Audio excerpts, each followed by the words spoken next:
Hey guys, it's me again. Alright, here's the plan. We're going to take off from Hamilton and we're going to climb up to around 3,000 feet.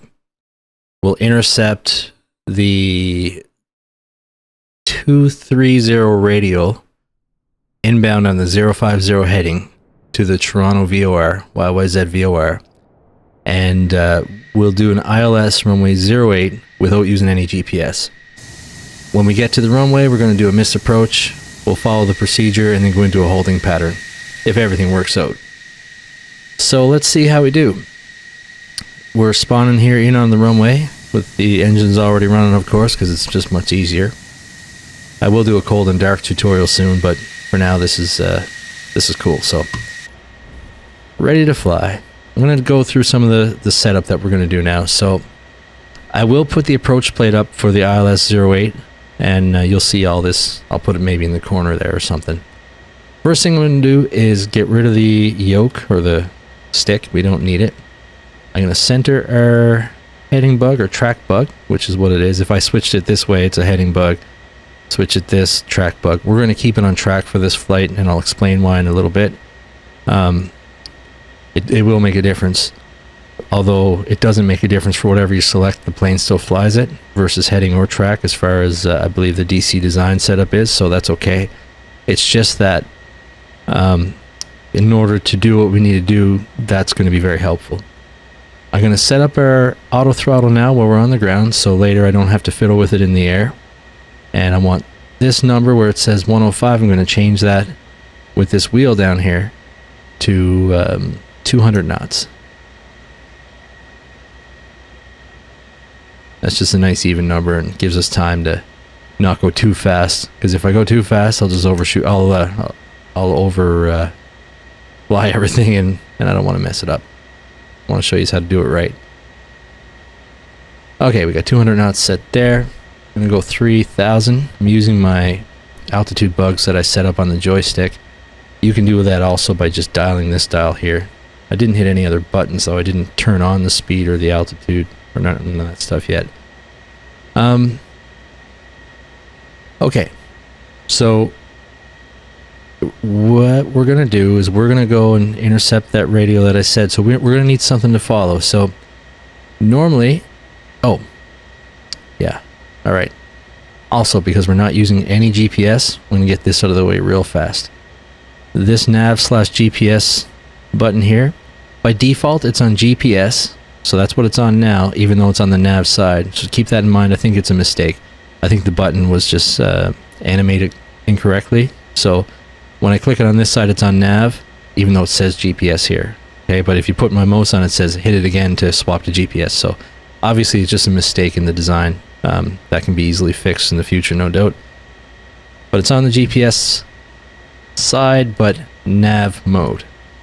Whew, that's a lot to say. Alright, so the way I'm going to do this is you want to have one of these other screens up to see what your track is, and we got to tune in the VOR. So let's tune in the VOR first. I'm going to go with the plate here. It's on the plate, and it's 112.15. So 112.15.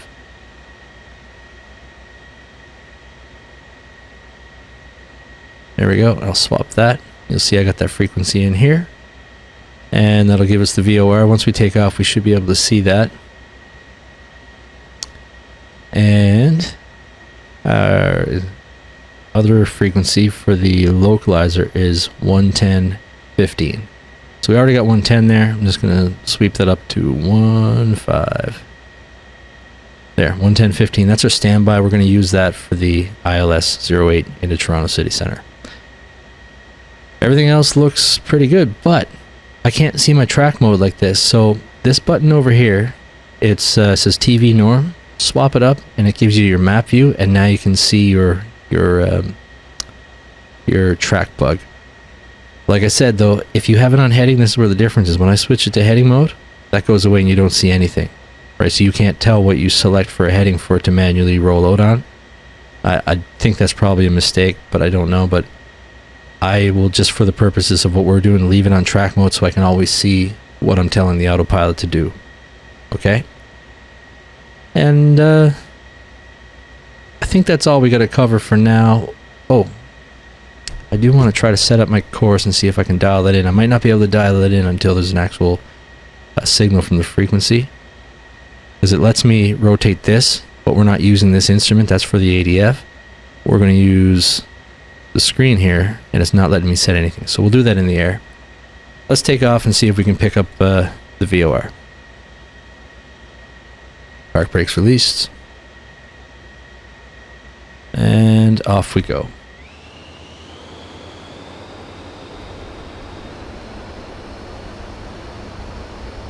Full afterburner, why not?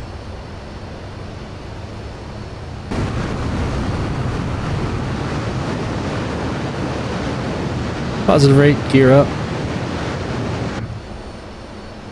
Very good. Don't need to go too crazy here, so there we go. We got our signal. See, we have that now. So, what I'm going to do is just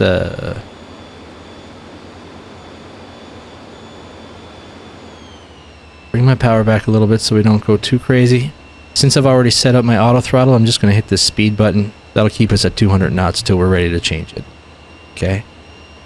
And I'm just going to go kind of level till we're set up for doing the rest.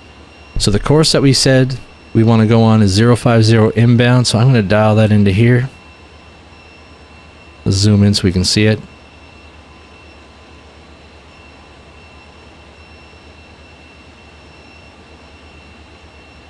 So we're pretty close to it by the looks of this. We're actually it's going to be alive soon, so I'm going to start a turn to intercept.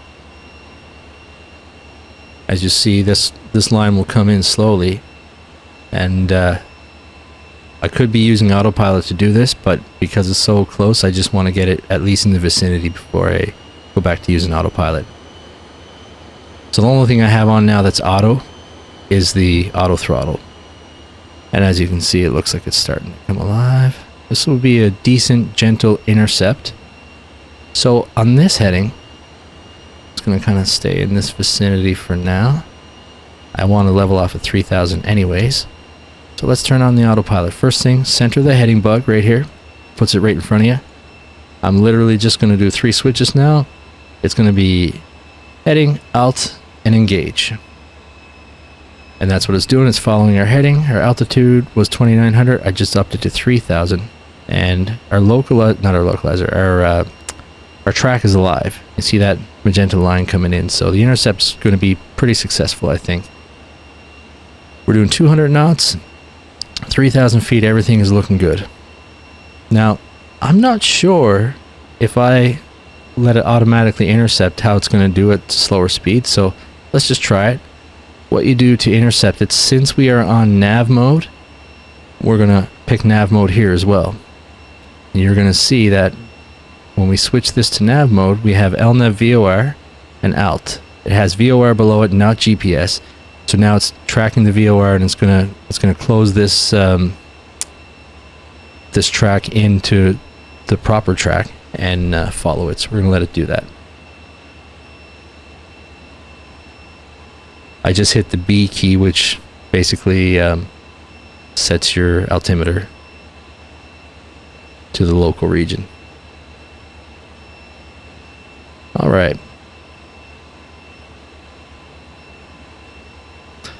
So looking at this plate, by the time we're about 25 back, oh, actually we're almost at 25 back anyway. So as soon as we intercept this, I'm actually going to swap over to the ILS frequency. So I'm going to let it do its intercept, and we'll see what it does. I'm going to put the track bug on the same as our inbound course for what we're trying to, for the radial we're trying to get on, just to keep it all together once it turns. You don't have to do that. You could set it really any way you want. It won't matter. Like, I can turn it any direction. It's just following the magenta line now. Just a habit. I like having the heading bug directly in front of me at all times, so if something goes wrong, I can use it as a quick reference to follow that heading, right? Okay, so that's good. Let's tracking inbound. We're 23 miles back from the VOR. Let's view out a little bit. We'll zoom out, and I just want to see if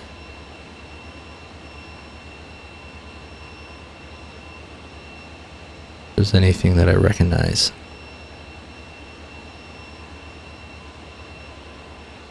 No, none of these waypoints mean anything to me right now, but that's okay. Alright, so that's how you'd intercept an airway, and it's doing it on autopilot. I don't have to do anything. We're 3,000 feet. It's following it to the VOR. You can see our distance from the VOR. So right now I'm going to center my heading bug, and actually I'm going to put it right on the track.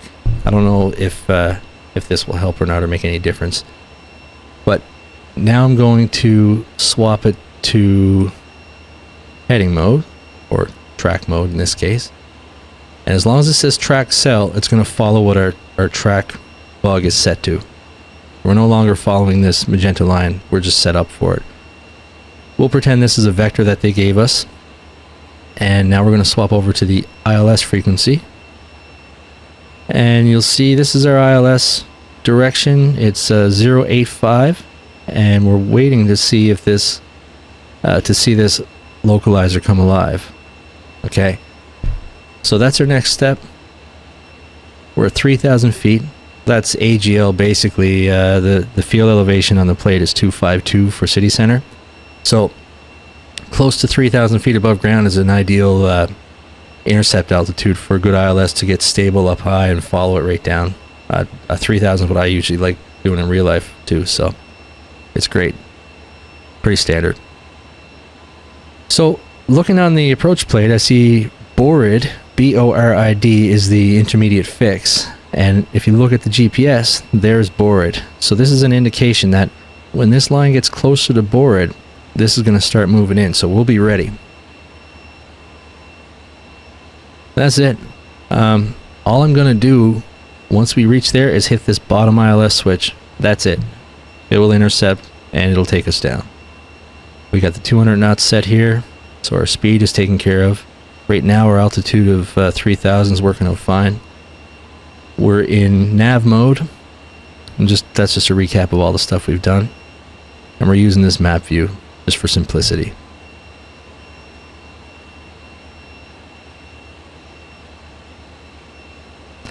Getting closer to BORID, you see this line is slowly getting to it. Once this one starts moving, it's time to do this intercept. You don't want to come in at a 90 degree angle with this plane. Some of the other planes in Microsoft Flight Sim are no problem, but this one, it banks too steeply and then it can't track properly, so you'll wind up doing a bunch of S-turns and never making it to the field before you hit the ground. So always try to intercept on a gentle angle. I think about 30 degrees or 40 degrees like this works out pretty good. Okay, the localizer is alive. I'm going to hit the ILS switch on the bottom here. And that just turns on a whole bunch of switches in this plane, but it does activate the localizer. Now that's armed. Glide slope is armed as it sets below. Once this box disappears, that means loc is captured, like it is. And it'll follow this localizer. It'll start turning once that gets closer to center.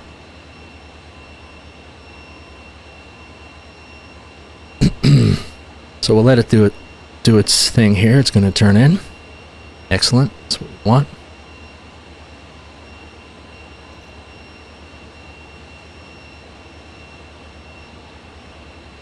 And we're tracking the loc. It might do a couple S-turns because it's, like I say, it banks too much for the heading response it can do at slower speeds. And it works, but it needs some updates. I think in the future that this can be all fixed. It'll be amazing. All right, so we're tracking the localizer.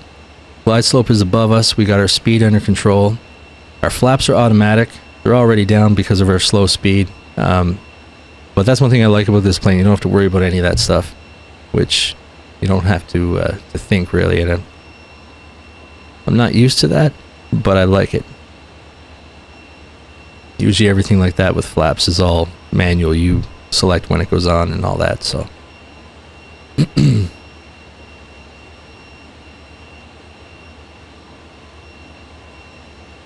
Look at that. Some guy's trying to join us.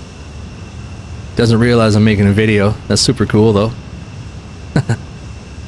Alright. Hey, buddy. I don't have name tags on, or else you'd see his name, too. That's cool. So, right now, without distraction, we're trying to get the glide slope to come down. In the meantime, we'll go over the missed approach. So, I'm kind of watching both here. On the plate, it says missed approach. Requires a minimum climb gradient of 290 feet per nautical mile to 900 feet. It says climb to 780 feet heading 085 degrees, then climbing right turn to 2,000 feet heading 177 degrees to intercept outbound radial YYZ radial 130 to Rycombe. And then it's a non-standard hold. So that's what we're going to do. And hopefully we do it successfully. We haven't touched GPS yet. Everything else this is all just conventional nav. So I'm waiting for the glide slope to drop. Once it hits one dot above, I'm going to lower the gear. We're within gear speed, so we're all set up for that. I don't see the field yet, but I know it's up here somewheres. There we go. Glide slope is alive. And there's one dot above. Gear's coming down. Speed checked. And next we're going to watch the glide slope center here. Once it does, this GS will go up where the out box is, and that'll be considered captured. Glide slope is captured. I'm going to reduce the speed now to about 140 knots.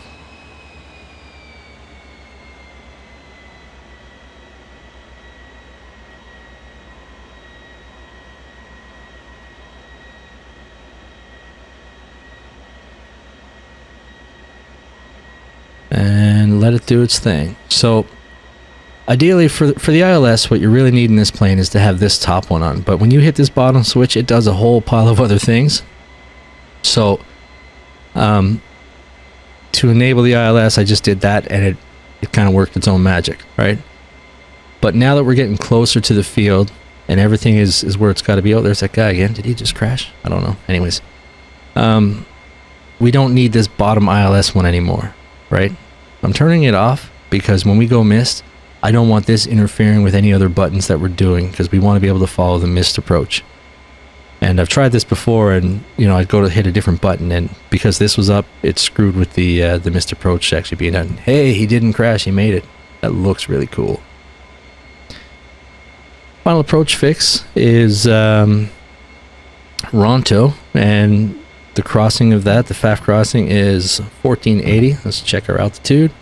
Crossing Ronto now, 1480. Yeah, the glide slope checks. And you can see it on the pappies up here. Everything is pretty close to where it is. We're just slightly low, but we're right on the ILS, so we'll just blame that on distance. Minimums are 566. We're going to call it 600, and that's when we're going to do our mist. And yeah, so I'm going to center my heading bug. You want that track centered if we're going to use it at all.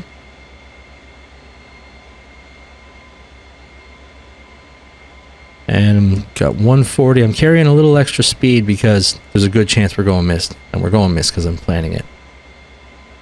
Alright.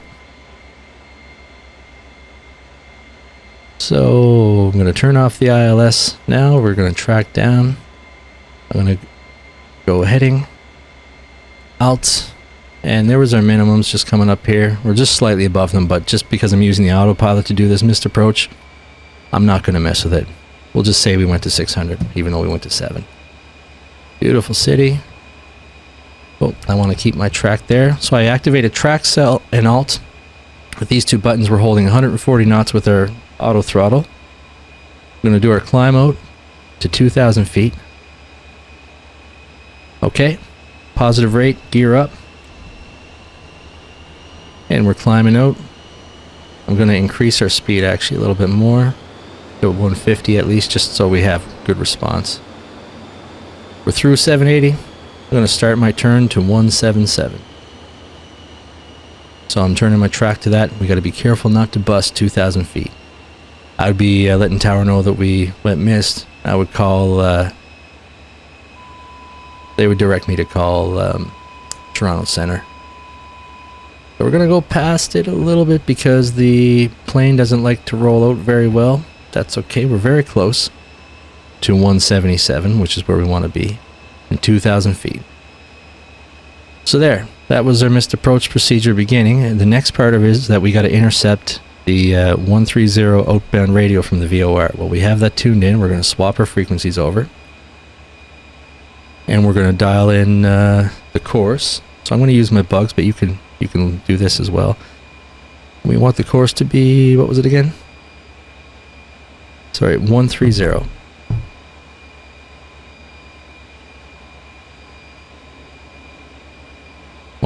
So we're going to follow this. Once we see our course move in, we're going to track that outbound. And then we're going to enter a hold. And that's it for the missed approach. But there's a lot of parameters. It's easy to bust altitude. It's easy to forget to put your gear up. In real life, you wouldn't just leave it on autopilot like that. You would manually do the missed and then get situated. So it can get pretty tricky. The airline plane that I flew, a Beech 1900, we never had autopilot, and we did all this stuff. And you know, you had to really be on your toes, or it's easy to bust something. So is that guy still following us? Yeah, he's out around. Cool. Somebody. That's him. Anyways, you'll see our track is alive again. Once again, I can just hit nav, and the LNAV VOR will intercept. Let's just see if it actually does. If it gets a little wonky, we'll change it. But it looks like it's putting the correct angle in there for us, so that's what we want. I'm just putting my bug in the direction that we're going, so that way it's set up for later. And note here, the DME is currently 14 miles out, so we're going to use that once we track outbound.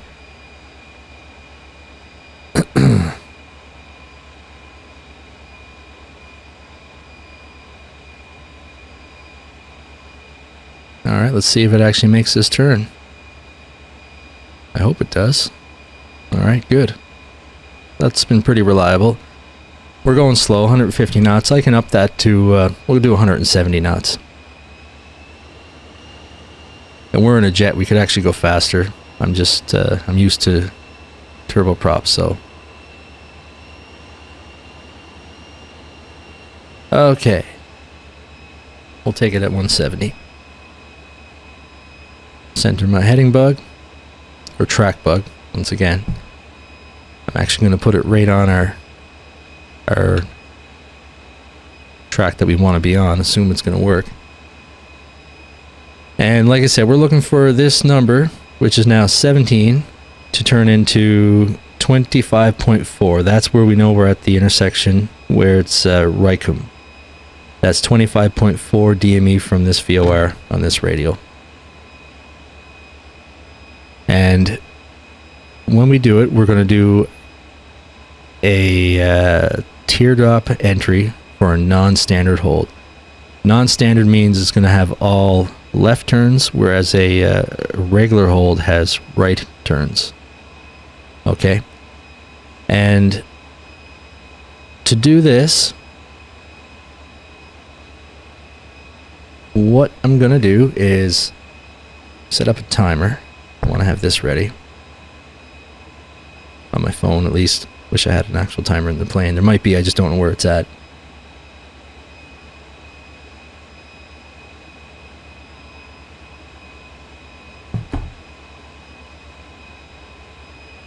Okay.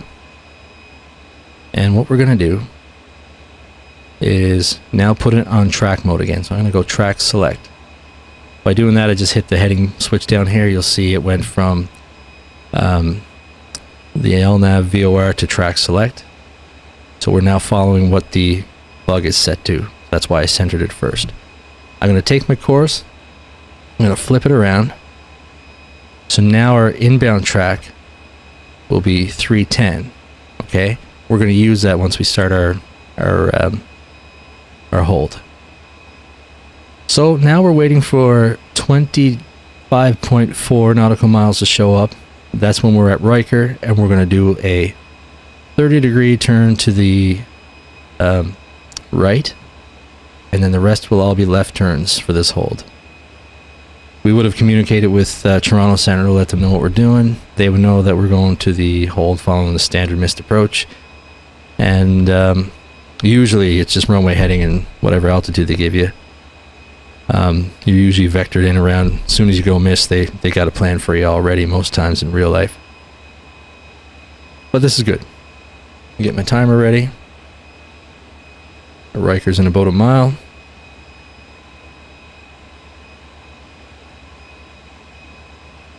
We need to see 25.4. Just going to nudge it over because our track is slipping just a little bit, but still pretty good. It's accurate enough.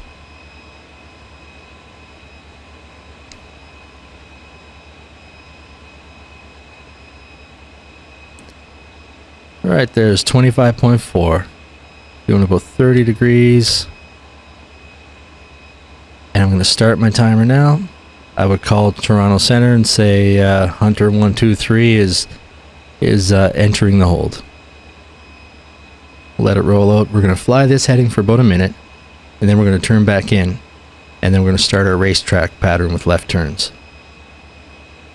It keeps us on the protected side and gives us a proper entry for this.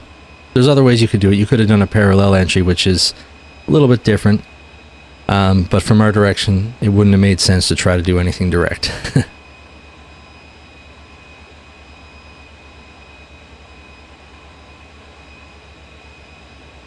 And we're at 2,000 feet, holding 170 knots on our speed. 46, 47, 48, that's my time on my timer that I had set up. I'm ready to change my course in a second here, or my heading. A track, and there's 1 minute. Turning inbound, left turns. So I'm going to try to do it gently with this plane because, as you know, if you go too far ahead, it over banks and it doesn't follow the heading well enough. So you'll wind up blowing right through it a lot of times if you don't do it like this, especially at slower speeds, like I said.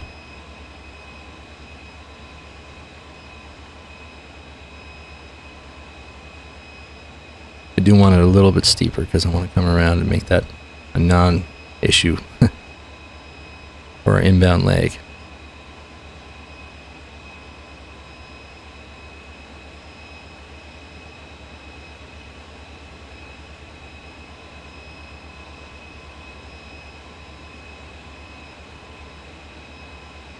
There, it's pretty much centered. I'm going to put this right on the dot here. Or on the line, I mean. They call it a dot, I don't know. I'm going to stop my timer, reset it, start again. So this is our inbound leg. You can hit nav mode and let it do its thing and track it itself. So that's what I did here, once again. And we're going to go in until our DME shows once again 25.4, and that's our first loop. We should see that in about 40 seconds if our timing is right.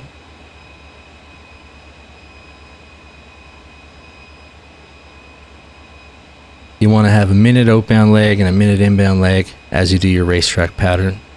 Like I say, this is a non-standard hold because we're doing left-hand turns. Standard would be doing right-hand turns.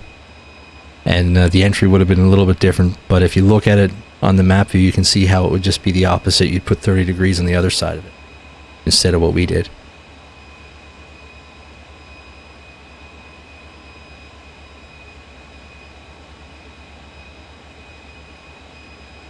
Coming up on a minute right now on my timer, and we're about a mile off, so you're going to get variation, especially doing it this way. So let's pretend that, you know, the winds were a little bit tricky today and we just wanted to work something out in the cockpit because, say, we had an issue come up and we just needed some time to think.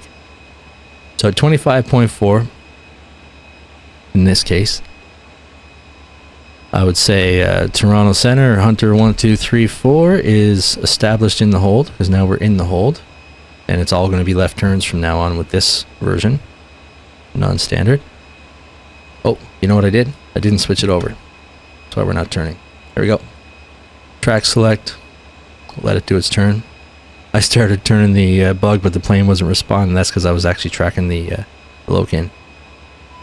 That's okay. We'll let it come around a little faster. And this time we're going to do the outbound parallel track to what we came in at. And I would request Toronto Center, Hunter1234 would like to request 10-mile legs. So if we did that, instead of having to time it, and this happens in real life, I've done it many times in real life, and it really helps when you need just a little bit extra time, or you know, if you're going to be holding for a long time, you don't got to do as many turns in the loop. Especially if you don't have autopilot, this makes a difference.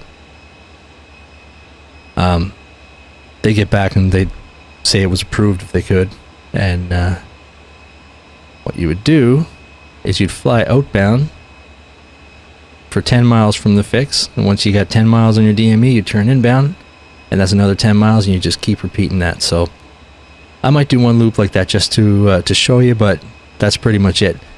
So there's not much to it. I've bugged our outbound track, and instead of timing it for a minute and coming in for a minute, out for a minute, in for a minute, that's just your standard hold. This is just another way to do it with longer legs, 10 miles. So when this 26 miles that we see here turns into 35.4, we'll turn inbound, and we'll fly in for 10 miles, and we'll do again, we'll fly out for 10 miles. You can do that all day if you had a hold, right? You could even change altitude. Say they told us to climb to 3,000 feet, it's not going to affect our, up at 3,000, it's not going to affect our timing because we're not timing it anymore. We're just going by distance. So that's a real good way to do it. If you're on a flight test in real life, like when I was doing my check rides for the Beach 1900, when we had to deal with emergencies and we had to do holds and single engine stuff in the level D sim, which is full motion, I would request the 10-mile legs, and it would make it so much easier to work out all the problems and have a plan to come in. And then, you know, like that's good for flight tests and all that. There were times the instructors would mess with me, though, if it was during the training phase of it, and they'd set something on fire, so you didn't want to be up there too long. You know, it gets fun. It gets hard, but it's fun. Okay, so we're waiting. I have landing mode selected. When I hit this button before, it turned that on, so I don't need that anymore. I can turn that off. It's not going to affect anything if I leave it on or off. But now we climbed up to 3,000 feet. We're still in the hold. I wish Flight Sim had a map view. You can look down over the top and see your track, so we could actually show what we've done during this flight. It's too bad.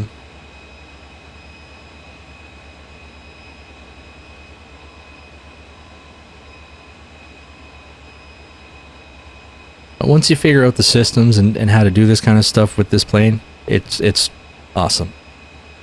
Such an amazing plane. I want to do a video now. Somebody suggested to do it for the F-15. I don't own the F-15 yet, but once I can get it, I will, and I'll make up videos to show how to do all this stuff with that as well. So like, subscribe, please. Thank you. And also, if anybody just comes up with something that they'd like to see, that they'd like for me to do, let me know. Put it in the comments, and I'll do my best to try to do it. I enjoy doing this kind of stuff. So, yeah, see how long that leg was compared to the minute before? I had time to talk and all that.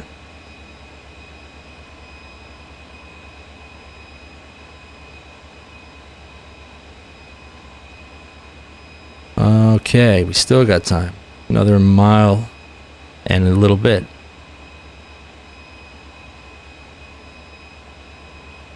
Let's see how much further out it brought us to than just that 1 minute leg.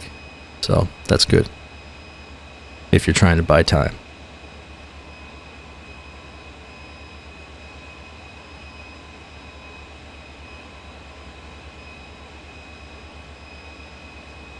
There is our 35.4 turning inbound.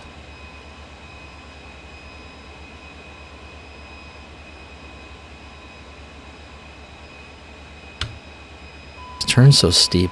I didn't mean to make it go so far, but now you see why. We're probably going to lose a little altitude because of the plane. It's not supposed to really do that, but we'll make it work.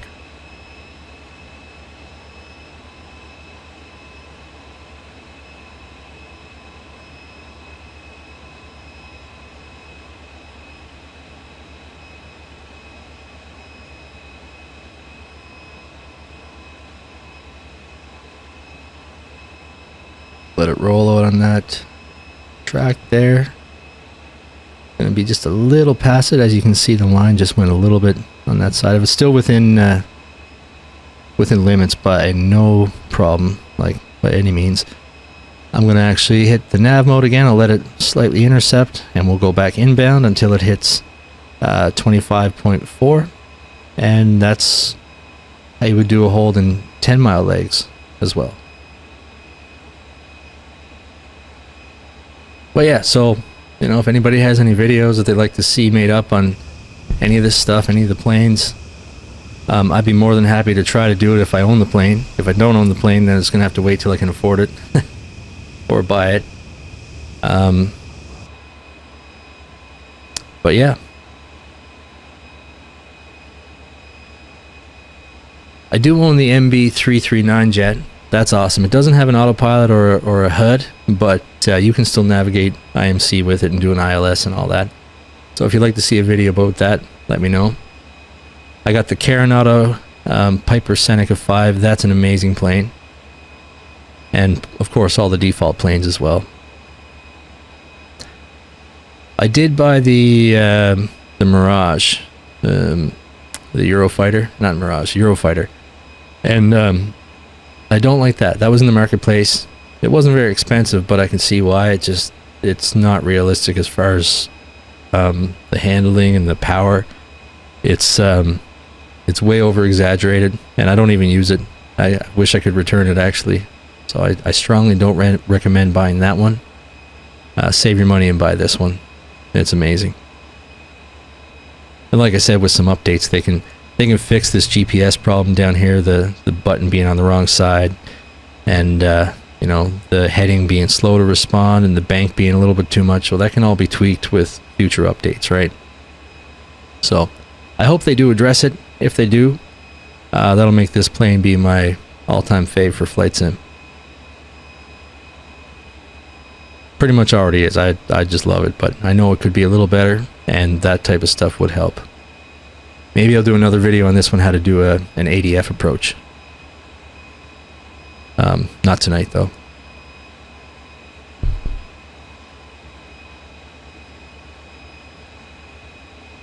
Almost through a second time in the hold, and right now you could request a different approach. They would give you a heading or whatever. You'd fly in and do another ILS and land, or go to a different airport. That's generally what would happen. So yeah, I hope this was helpful to everybody.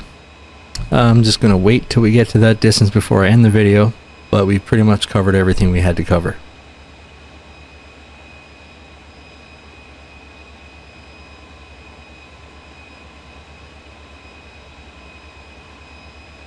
But we've come this far. I can't not do it. I have to make it to 25.4.